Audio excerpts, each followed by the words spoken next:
दोस्तों, आपको ये तो पता ही होगा कि दुर्घटनाओं ने, खासकर लंबी अवधि की दुर्घटनाओं ने फिल्मकारों का ध्यान हमेशा आकर्षित किया है।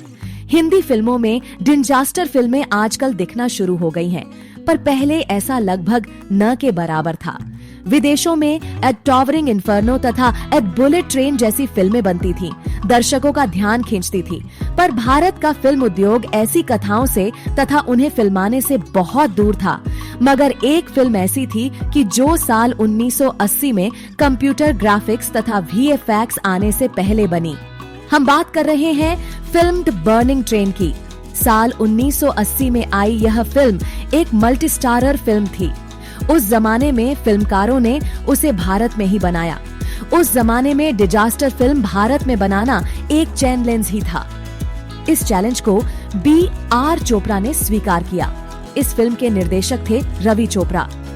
कोई सुविधाएं न थीं, न ही कोई टेक्निक्स देश में थे, पर फिल्म बनाने की पैशन थी। पैशन की वजह से एट बर्निंग ट्रेन बनी।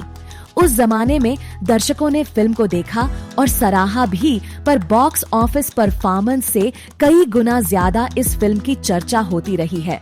उस जमाने में घटनाओं पर आधारित फिल्में कम ही बनती थीं, तो दुर्घटना पर आधारित फिल्म कौन बनाता?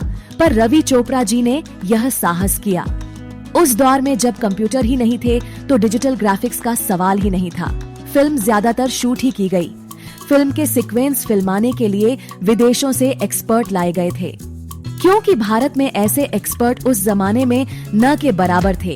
कहा जाता है कि इस फिल्म पर उस जमाने के मुकाबले बहुत ज्यादा खर्च हुआ था।